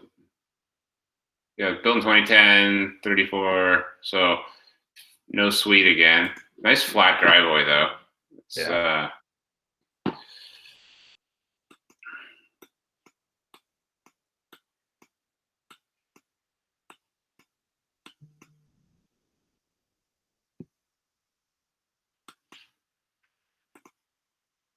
I think the neighbors are going to be happy that he's leaving because one of his little hot rod cars has got a horrible exhaust that he loves to share. Nice. Yeah. They're beautiful, like a little jealous, but he's that guy. That's cool. Mm-hmm. Nice. Oh shit. Can I move here? I like this. Just leave it. Yeah. Wow. Holy cow. It's a decent gym, man. It's good. It's nasty out there. Wow, that's nice too. Okay, well, okay, a little private backyard, I guess. Eh? It's Greenbelt, trails behind, and then backs onto Foreman. Nice. Okay, not bad. Pretty decent. So 1275. 3,400 square feet. So you guys are unfinished. You'll be at 27 max no matter what, right? With that basement suite. So is that right? Yeah. So not a lot of square footage going on, like moving in right away. Eh? It's like No. yeah. Okay. So I mean, I think even being a little bit older, this is just I mean, last only a couple weeks ago, right? So I wouldn't go over that. That's for sure. No. Nelson Court 1320, and this is what screws you up though, because it's not that far off, and so they leveraged the crap out of our sale. Because this sold after yours, right? Just after they came out, like a week later. Nicely staged. They were all sniffing around our listing, trying to figure what was going on.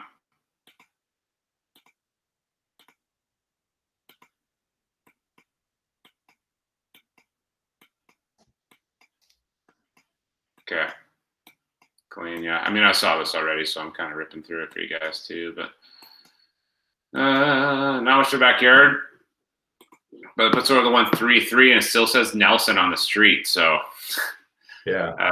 But they are slightly bigger with the finished basements. So I mean, finished basement. So you're 128 or something. Not the private backyard. Well, it is private actually. So I'll just keep it equal there. I don't think it's not bad because these are all like quite below. I mean, it's not like green space, but it's pretty decent. Yeah. It doesn't have 5 decks looking down into you. Yeah, that's for sure. So all that being more or less equal, a couple extra square feet here, but yeah, I don't know. That was also a month ago. So that kind of puts you in that range, you know. I think it's probably the 126, 127 range with the basement done, but they don't have the suite, so it's just finished nice, but well presented. Gilbert 1325, 4-bed, older, larger, a little, 400 square feet. Yeah. Larger lot. This house inside is different because they took up carpet on all the rooms and they added, I don't know what it is. It's cork or bamboo. And my guys were like, just no thanks. Yeah. I bought a villa in Bali, and trust me, I think you prefer bamboo. In Bali. In Bali. Yeah, this is loud for this house. It's not, in my opinion. Oh god. Yeah. What is it? Other than ugly, what is it? It might be cork. Either way, it's horrific. Yeah. It looks like dog food, to be honest. So, or the other end. Yeah, or the processed dog food. So, too bad. It seems like it's probably expensive too. So I got a nice little view, but it's not all that. I got a trail there, I guess. But yeah, it looks a little junky. Yeah, that's a tough sell. Yeah, and this was just 1-3, whereas the one beside it went for, well, it's 3 or 4 houses down. It went for the 1,275. Yeah, and I mean it's only flooring, but people have a hard time seeing past it, and if you're not paying for it, people are gonna have to figure that out. Brutal. So there's a conversation you have with Greg and yourself when people are thinking about doing renovations. You say, I don't care what your tastes are. If you're thinking about selling, don't put this crap in. Yeah. Right. So, yeah, unfortunately. And then there's ours. That's 3,100 square feet, 2016. But like I said, like the view is what sold this. It was nice for sure, but I'm just gonna showcase the view real quick so people get it. So hypothetically, your buyers, did they tell you a dollar amount for the view? What they felt? No. So there's two factors. There's your suite. It's finished, but there's your bathroom. But there's the view is out back, out of the hot tub. You get the idea. It was okay. So the story behind ours is it was a tech couple that bought it from Serbia. So they just have like unbelievable amount of like they're going to live there for 20 years and they don't care. So they were willing to pay. They came in with the strongest offer, and then we actually negotiated them up a fair bit more, and they paid another more than anyway, just too much. So it was probably worth 138 or something, but we just had someone that was willing to pay whatever it took to get it. Okay. And everyone else that heard that over 1.4 just was blown away. And me too. My sellers are very happy, but it wasn't worth that, to be fair. It's just, the view was probably worth and so here's the thing with the view. I tell my guys pretty often, if you're a little old lady or couple or whoever that has like time on your hands and you're going to sit there and you're going to look at that view, and you're going to enjoy the view, then yeah, fair enough, pay a little extra. But if you got like a busy family with kids and you're running around, you're not going to sit there and enjoy a glass of wine enjoying your view very much. Don't buy that view. There's a perfect example in Riverwood and Poco right now. Shelly Arden just sold her house looking over the Blakeburn Lagoons, if you know where that is, and kind of behind Costco there. And there's like beautiful view of ducks landing every day and all this stuff. And it's like, yeah, Shelly's like 50 something years old. So she's going to sit up there and enjoy the view. But I got clients that want to buy on there. And I'm like, don't spend $100,000 on that view because you're not going to get it. You're never going to use it. Mm-hmm. So find something else. And as much as there's resale value, it's a very small pool of buyers that are going to pay that extra money for that. And this is just one, we got lucky and those people were at the place at the right time. And other people will pay for it, but some people will pay ridiculous amount because it gives them that happiness that we're talking about, right? That it's that intangible. But I think it was probably the view added $100,000 across the street where there's that 132 right there, which you just saw, Camille's, right? Okay. Which is probably very accurate. And then these guys actually overpaid a little bit anyway. So it's probably, yeah, anyway, so they got extra because we did. So I don't think Camille's is probably really worth 1.3. It's probably, or 132. It's probably closer to 1.3 or 1.278 or 1.29. I don't know, something like that. So, okay. But I think where you're at right now, I would be in the 1.26, 1.27, something like that. I don't know what that feels like to anybody else, but it's tough, man. It's not clear. Having not been in it, but you can see that it's small. So you probably actually were closer to 1.25, 1.26 when I think about the square footage. Okay.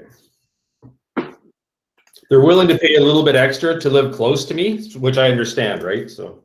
Well, I mean, that's honestly kind of priceless. I mean, view alone, like maybe the fact that they might see you walking by is worth that view. Yeah. Well, I said they can walk my dog, and that's a win, right? So. I get it. Yeah, I mean, see if you can throw something at them at the 1.24 range tonight, and then you may have to go up a little bit in a couple of days here. Mm-hmm. But I would also man, I'm telling you that 119 Betty Fricker listing, I would see what you can do. See if it seems nice. Yeah. Anyway, I've written that one down, so when we jump off, I'm booking that. There you go. Good idea. Okay, Ivan, I promised I'd do one just a review of yours. What's the R number real quick? You have to unmute yourself, please.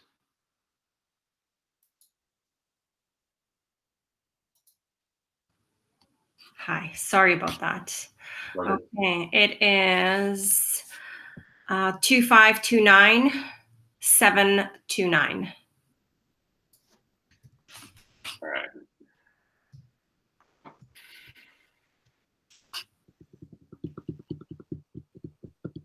Go spinner. So we're in this tiny little. Okay. So we're 300 square foot. This is actually a unique one. This is probably good for people to see. So you only have 7 photos up, I noticed. So why are they taken from below counters? Did you take these? A friend of mine did. Okay, so that's a better. But this is your leading photo, and it looks like your friend is. Are they 5? Are they 5 years old? I kid, but it looks like. I'm sorry, but it's a funny angle for the photo. It looks like a kid took the photo. You know what I'm saying? Yeah. That's your leading photo. So just being honest. That's a better. I'd have that as a leading, or we'll see. But yeah, it's funny, different heights all throughout each photo. Looks now they're on a ladder almost. So these are better. This is it, hey? This is the whole space? That's it. It's very small. Okay, is there a view or anything? No, I mean, there's a park across, no, there's some old houses across the street. Okay, so get some pictures of the neighborhood, get some pictures of the shopping, about the restaurants, of amenities, about you only have 7 pictures, so fill it up with what the location offers, SkyTrain, get more information through the photos out there. Okay. Get daytime photos. I don't know why are these blinds closed. If you could get brighter photos inside here, that would be helpful. Yeah, there's just a couple ideas. So it's 2014, 300 square feet. Oh my goodness. I don't know how much. So you can fill this in too with more details about the area, right? So write up about all the little subtleties of why it's such a great, walking distance to. So which restaurants we favor shopping. That's good, but more. I know there's only so much to write, but this is where your creativity comes in. Is there amenities in the building? There's a party room, but the owner doesn't have a key to it, so I actually haven't even seen it. Okay, well, it doesn't really matter right now. I'm probably not going to use it, but just whatever it is, just there's no parking either. There's no parking. I think this is what the problem is. The people who have been interested, and it's not a secret. I put that out there that there's no parking, but they come and they're like, "Oh, but there's no parking," and I'm like, "I know, I know there's no parking." Yeah, you need to make people aware before you're driving over there to show it too. I think that's just one of those things that you need to. It's okay. There's people that don't own cars. It's all right. People will that's why your transit and your location is really showcasing bus routes, transit, potential future LRT, right? All those things are actually very important for you to make people aware of. Okay. So, and what's the rent? What does it rent for? How much can you get for rent? How much would it cost to, will cash flow, right? So, because no rental restriction. So, yeah, all right, about 1,100. So, okay, well, get that in your write-up. Let people know. Okay. Is there street parking nearby? It's kind of an interesting situation. Not really. I mean, there's residential, there's houses where the zoning has changed. So I think in the future, the street parking that is there will be going away because I think a building is going to go up across the street at some point. So, and sometimes I do struggle to park when I go there. So, yeah. That's frustrating. For 50, we'll say. Okay, so there's Boulevard Heights Apartments. I went 90 days back. Okay. I don't know why this does this sometimes. 450 square foot maximum, 10 years back. So just still under warranty. So we got 4.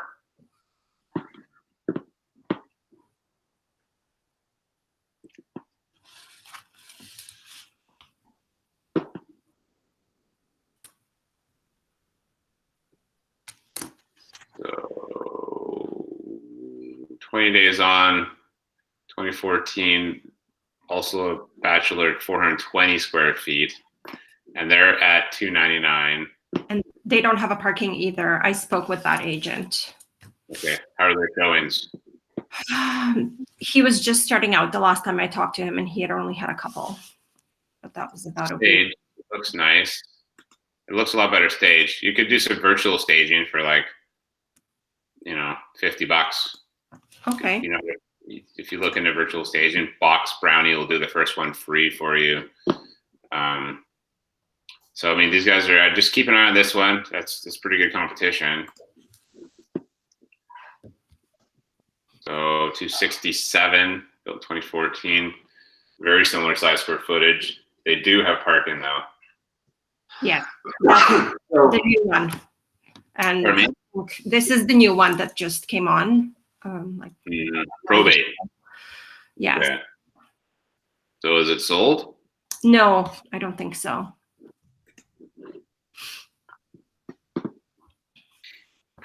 So, yeah, I mean, get some exterior photos too, right? Like, there's so look, this is just virtually staged. This is what they've done, right? Super easy. So what I've noticed with this listing is that their appliances are way better than what's in the suite that I'm selling. They seem to have the original appliances, and with unit 103, the one that I've listed, there was a flood there in August and they've had to replace things. So the replacement appliances, they don't seem to be as good. Like, it's not a flat top. It's one of those old with the rings. Oh my gosh, stoves. It's horrible. Right. She doesn't have closet doors there, and her bathtub is stained. And even I've tried, like, the owner lives on the island, but even I've tried to like scrub it, and it's not like, that's what the people see when they come to see it. So it's fine. It's a nice enough stove. Like, I mean, they're just white appliances. You're buying a $300,000 place. I wouldn't worry about that so much as it's like the parking and what the like people. This is a $500 fix. Okay. Right? Then the little counter there on the right. Mm-hmm. It's that one, the quartz. It's stained. You can't see it on the pictures, but there's definitely some staining in there. So like you can get so solution is, 1, you can actually get some chemicals so you can take it off. 2, you get someone to come and grind it down a bit and then repolish it. That's a few $100s. It's not like, again, a deal breaker, but this woman obviously doesn't, from our conversations, really care too much about it really doesn't. The product. So you can only care as much as they do, to be fair. So, you know, this one at 267, top floor, it's got the view, it's got parking. Like, you got to be underneath these guys to expect a sale. They got nicer appliances. They're just like, you're 250, right? Depends what they sell for, but I mean, it's how can you compete against that? So this one at 260, a little bit larger, no parking. This is back in December, so this is a great comp. You're under number 210, so you know, second floor. Maybe the patio has some value. I don't know. There's no patio though, is there? It's just I don't even. You're not showing me where it steps out onto, so I don't understand it. But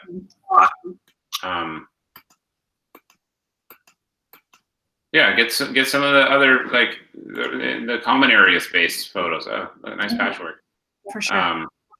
Right. So there's a lot of opportunity to showcase more in here. So this is updated too. It looks like it's fine. Yeah, 260, huh? So there's I'd say you're underneath that as well at 335. You're smaller. Like, tell me how do I get you more than this when that's the least most recent comp? Just ask her straight up. Okay. Right. So you got 250. You're not in bad shape. It's just that parking, huh? You're gonna have to be patient. You need to explain to her that the average days on the market are 32. You guys are kind of over that now. But, What about if you try relisting it? Just like terminate Yeah. and then relist it? She's going to, yeah. Okay. It's just a hard product, to be fair. It's a very unique buyer, and that parking is not an easy sale, right? Like, people get frustrated, like certain things they just expect out of a property.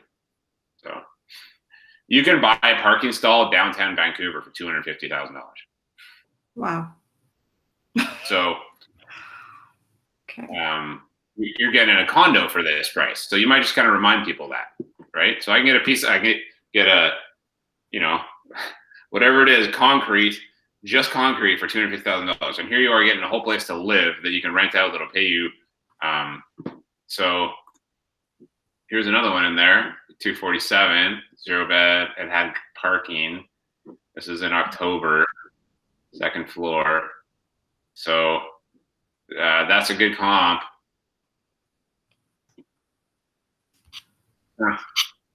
It's such a really good comp. So with that parking, you're probably, in the 235, 240 range. I don't know. That makes sense. Probably 235. Yeah. Yeah. Staged or clean at least, and you can see where people live. Crazy, just a bedroom, eh? But it works. It flows. There's a lot of people that live in this type of world in other parts of our planet. So parking. There you go. Yeah. So anyway. Okay. Well, thank you. Yeah, I'd probably knock off another 10 grand, sharpen it up, get better pictures, and like go spend an hour driving around getting shots of other parts of the community, right? Showcase parks, schools. I mean, schools aren't that important for this one because it's a bachelor, but still park, transit, and shopping and restaurants and whatever nightlife or whatever the things are that people can do around there, and just Google map it a bit before you do, so you kind of have an idea of what you're doing. But go get a bunch of nice photos like that, and get daylight photos, brighten it up, do some virtual staging. Okay. I mean, just so we're clear, this is King George and Wally. So like it says Bolivar Heights, but really it's in Wally. So I don't know how much I can showcase in that neighborhood. You got big lines there, this there. Well, you have the Gateway SkyTrain station right there as well, right? You can Gateway's there. Yeah, and plus just down the street on King George there, you do have on 104th, you've got all the shopping and everything as well. That's true. Grocery stores. You got a secondary school. People could put their kids into this house, and like from another country, when it comes back around again, this is like it's good for the SFU campus. Like there's like great student housing, right? If you want to buy a place where your kids can go to SFU, right? So there's a little creativity. I think we'll get there. Okay. Thank you very much. Yeah, for sure. Sorry, it's a challenging one. I know we talked about it, but yeah, just figure out who your ideal. I think with limited students coming right now, it's probably a bit challenging. So yeah. Well, I got to run, guys. I'm sorry. I got a listening appointment here in 40 minutes, so I got to go. But hopefully, good luck with that, David. Good luck tonight. Manveer, congratulations. We will see you guys Monday. Another big announcement. Thank you all for joining us today. Hope you guys got lots of value from here. For sure. Thanks, guys. Okay. Have a good weekend. Bye.